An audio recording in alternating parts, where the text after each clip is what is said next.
Is there any remaining doubt about who killed the legendary Palestinian journalist Shireen Abu Akleh on 11 May of this year? Have Israel and the United States already succeeded in preventing justice in this case? Welcome to Connections, the Arab Studies Institute's interview program on current events, policy questions, and new ideas. I'm Mouin Rabbani, and for this episode, we're delighted to be speaking with Dalia Hatuqa. Dalia Hatuqa is an independent journalist specializing in Palestinian-Israeli affairs and joins us from the Jordanian capital, Amman. Dalia Hatuqa, it's a real pleasure to welcome you to Connections. Thank you for having me. I'd like to start with what we know about what happened and what didn't happen on the 11th of May last month, the day on which Shireen Abu Akleh was, by all accounts, summarily executed in cold blood by a trained Israeli sniper. Not to get ahead of the question, but in your view, what can we confidently know about the killing on that day in that location? What are the facts that we can confidently state are no longer in dispute and beyond dispute? So as we probably all know by now, Shireen was on assignment in Jenin in the West Bank. She was covering an Israeli raid on the refugee camp there when she was killed.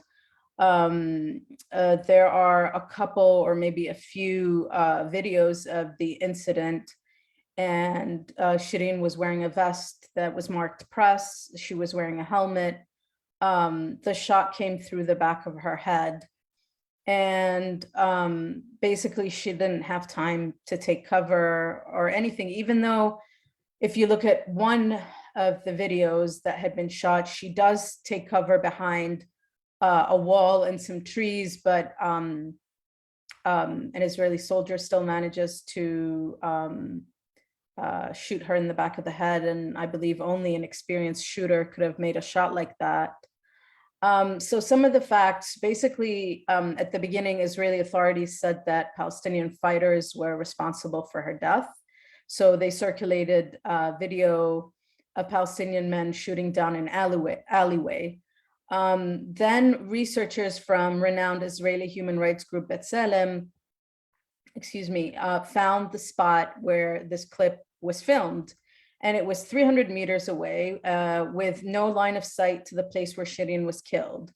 So unless, Palestinian bullets can turn corners and climb stairs, the video that the Israeli authorities circulated of the men had nothing to do with her death. The other facts that we know are basically that both AP and CNN did their own investigations, and they determined that Shireen was in fact targeted by an Israeli soldier. They did interviews with at least 5 Palestinian eyewitnesses. These were all corroborated by an analysis by the Dutch-based Bellingcat research group. And sorry to interrupt you, but Bellingcat is an organization that basically specializes in investigating acts of war, armed conflicts, and trying to determine who was responsible for what. Precisely. And this analysis indicated that Israeli forces were closer to Shireen and had a better line of sight. And as you mentioned, the Bellingcat is, specializes in geolocating events in war zones by analyzing photos and videos shared online. And they managed to pinpoint the location of the convoy just up a narrow road from where Shireen was killed. The convoy of Israeli armed forces. Correct. Yeah. And CNN also, offered evidence that there was no active combat, in terms of Palestinians, like there weren't any Palestinian militants near Shireen in the moments leading up to her death. They also spoke to 8 eyewitnesses. They brought in an audio forensic analyst.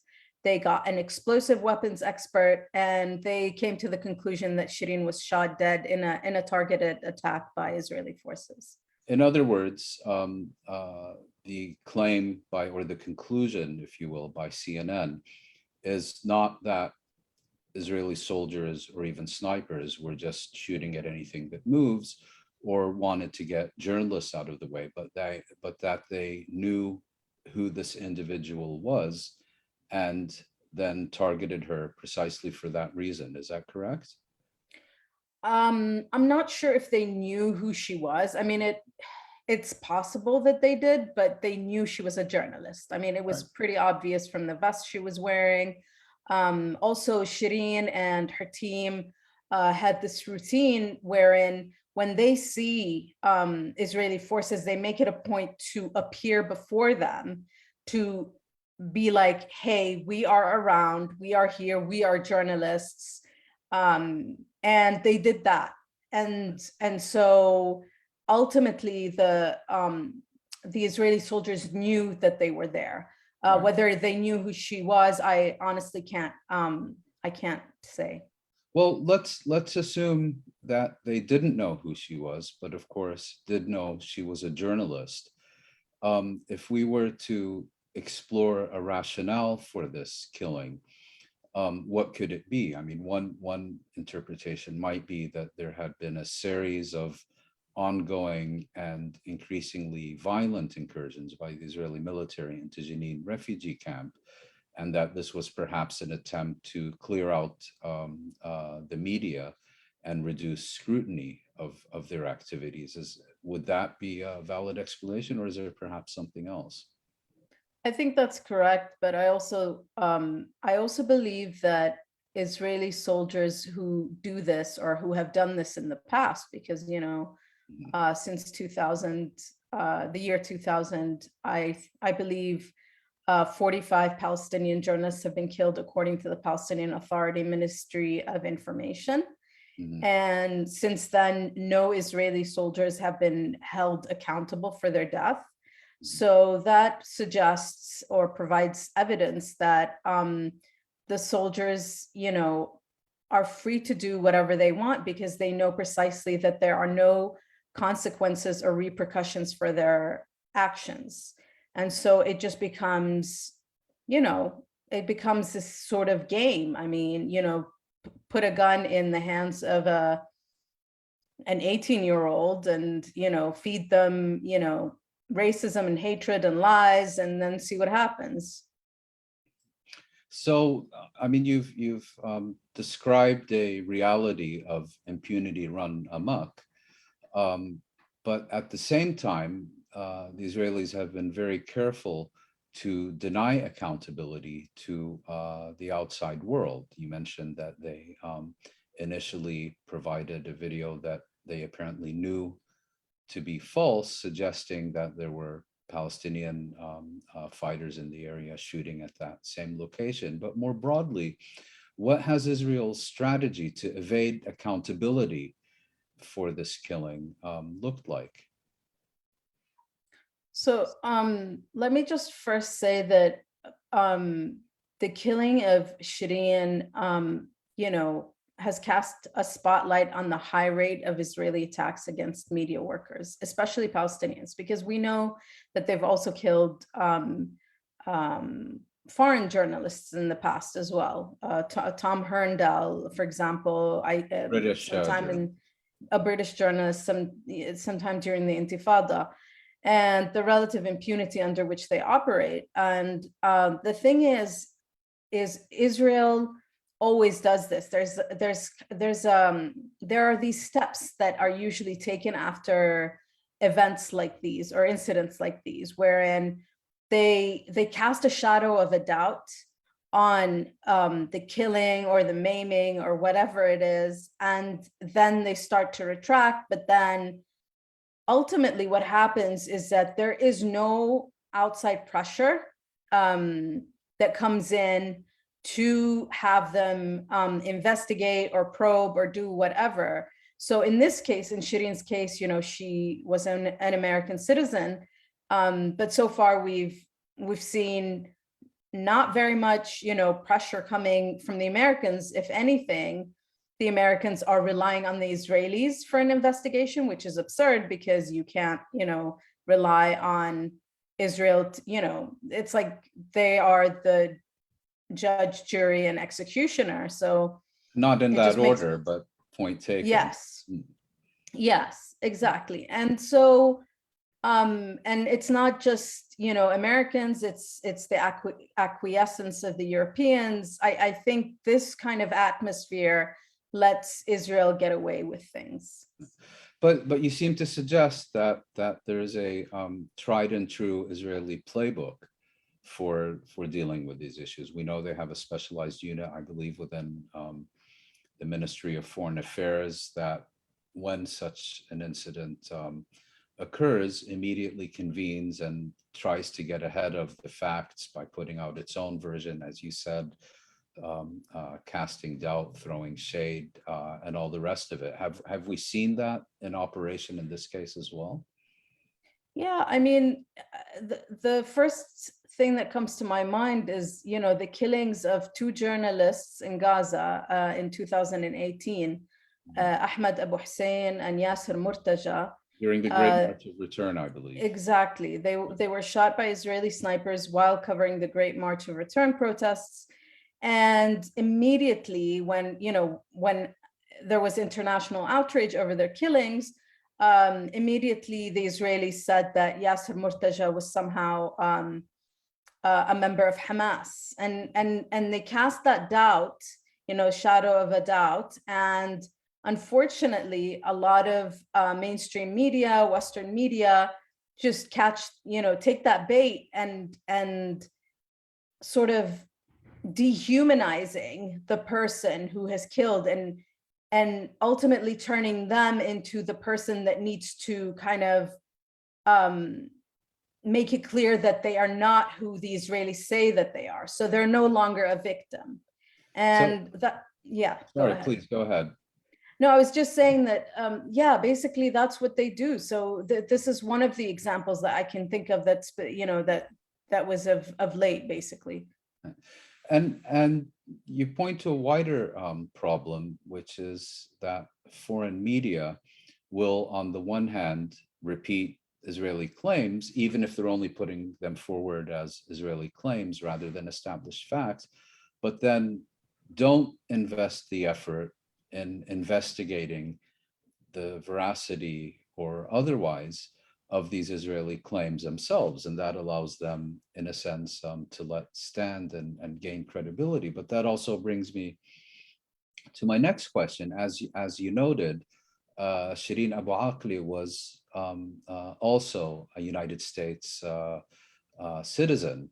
And you mentioned that apparently in contrast to other cases where American citizens are murdered abroad, this time they're relying on those who killed her to investigate and determine whether they did in fact commit this act. And then we had this rather outrageous editorial in the New York Times a few days ago, which concluded we still don't know what happened on the 11th of May.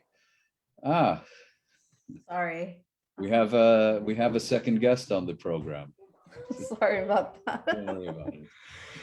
So my question to you is, are you also familiar with similar cases, and are you on that basis able to tell us something about the extent to which there has or hasn't been a contrast between how the United States government has responded to this killing as opposed to others? Do you have any views on the more general US response, whether official or media or otherwise?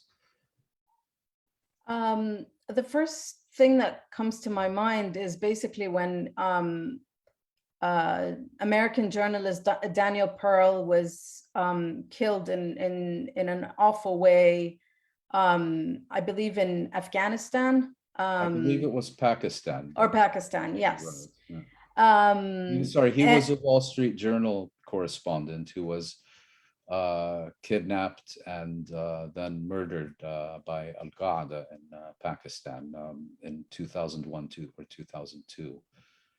Yeah, and it's my understanding that the Americans sent in the FBI to investigate his killing. And I was just thinking, like, why not do the same thing? You know, why not afford Shireen the same support for her family, or the same, you know, quest for justice that was afforded to, and rightly so, to Daniel Pearl and his family. And even if, you know, even if the Americans don't want to do their own investigation, why not have a third party come in, somebody, I don't know, from Sweden, or, you know, a ballistics expert or something of the sort. There are so many things that can be done. And the fact that the Americans have thrown the ball in Israel's court is truly absurd and dehumanizing to American citizens who also happen to be citizens of other nations, but especially Palestinians, because it feels like, and it doesn't just feel like it's almost like we are children of a lesser God. And it just feels like these, you know, quests or calls for Israeli investigations are just an attempt to kind of preempt accountability, to kind of blur the lines, so that we when we talk about Shireen, we don't say that she was killed, we say she died. And we, you know, and by we, I mean just the Western media, you know. Because we can't really know what happened ultimately. Exactly. Hence the use of things like clashes or violence and things like that. And Washington's response has been really abysmal. It's sad, because all we've heard are calls for investigations and, you know, not even condemnations, just like, you know, expressing, you know, sadness or whatever. And it's like, it's really not enough. And I've spoken to the family of Shireen, and they told me that, you know, Secretary of State Blinken has spoken to them and he promised them a probe.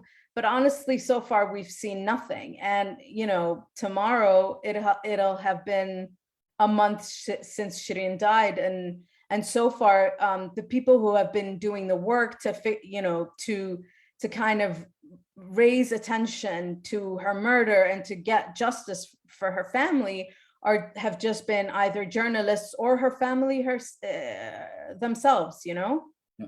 And would it be fair to say, also looking at recent statements by US Secretary of State Blinken, that they're not only trying to channel any avenues towards an investigation and accountability towards the Israeli government to take custody of this case, but that they're also making significant efforts to obstruct attempts by others to conduct their own investigations of this issue?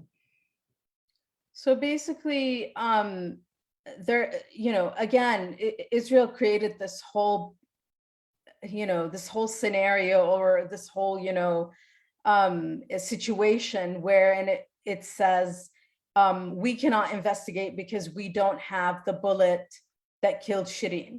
Which is in the possession of the Palestinian Authority Ministry of Health, if I'm correct. Correct. So basically, you know, the Palestinians retrieved fragments of a bullet. They figured out what it was. They came out with you know, with information about it during a press conference. And then the Israelis keep saying that, you know, we don't have access to this bullet, so we can't do an investigation.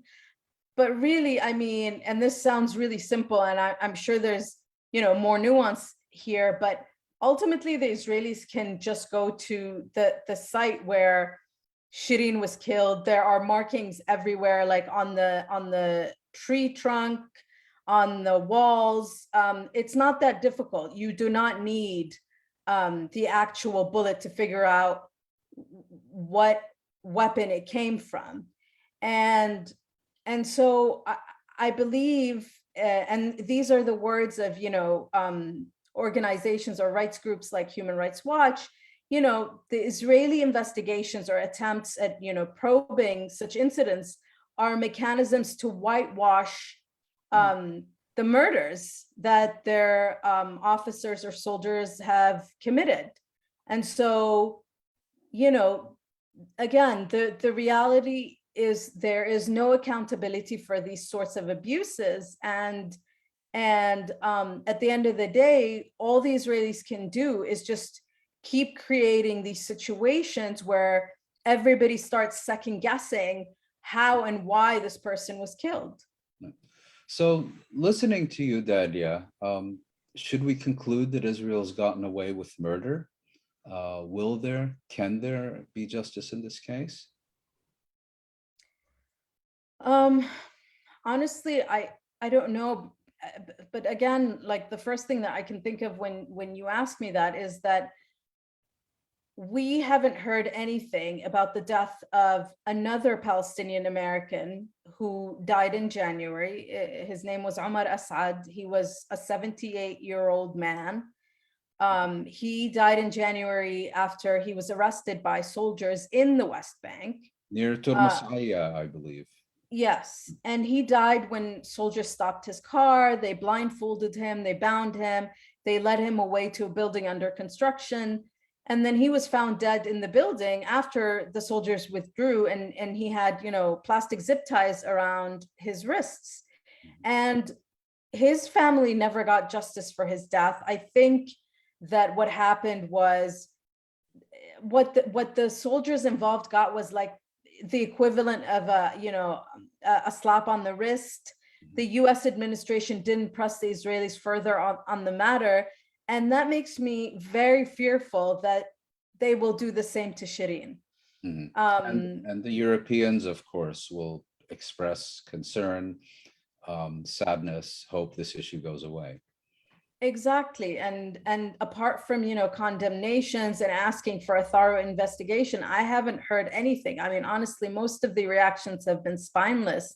And the fact that Shireen was a US citizen is the only reason we're probably hearing about this to begin with. And the fact that she was a well-known, well-loved TV icon. Yeah, and who worked for a powerful organization, relatively speaking. Absolutely. But I think what I want to say is that the US administration has failed us as American citizens. I'm an American citizen, and its weapons are being used to kill us. And it just makes me fearful as a journalist and as an American Palestinian that our lives don't matter as long as the killers are an ally. Right. And Shireen was an American citizen, but is that going to make a difference? I'm not sure, to be honest with you. I know you have other commitments. So to wrap this up, I'd like to pose a final question, which is to ask you about the impact of what appears once again to be Israeli impunity in this case, and the consequences it has for Palestinian journalists, media workers in general, whether Palestinian or otherwise, in the occupied Palestinian territories. I mean, there is a sense that if they can get away with this, then no one is safe. And there's already been, I believe, at least one other case of a Palestinian journalist who was shot and killed by Israeli forces on his first day of work, if I'm not mistaken. So what is the broader threat that is posed not only by the killing of Shireen Abu Akleh, but by the tepid response to it, to both Palestinian journalists such as yourself, but also journalism more broadly in the occupied territories?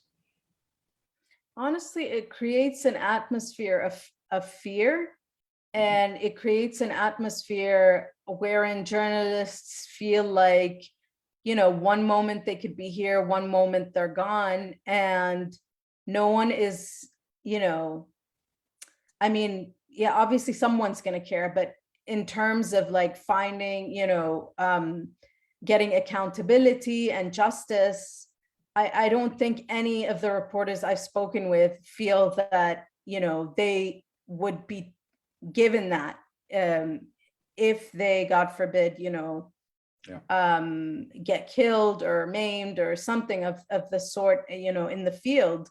And I personally don't feel like as an American that, somehow my American passport like will save me or will bring me anything, apart from, apart from, like you mentioned earlier, messages of condemnation and tepid reactions. So I'm not sure, but, everybody I've spoken with, I feel like journalists in general in Palestine feel like they need to carry on with Shireen's legacy, and they want to do justice by her by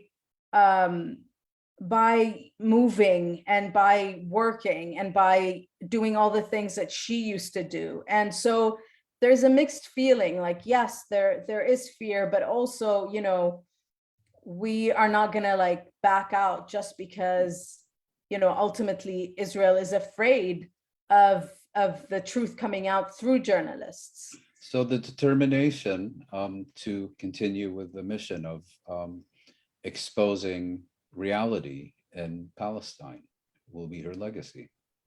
Absolutely. And I know for a fact that I've spoken to both men and women who grew up watching her and who wanted to be like her. And, she was a fixture like on Palestinian Arab TV screens for close to 3 decades. And there are so many things I could say about her, but mostly, I would say she was intrepid, sympathetic, intelligent, and trustworthy. And that's what opened doors, that's why Palestinians opened their doors to her.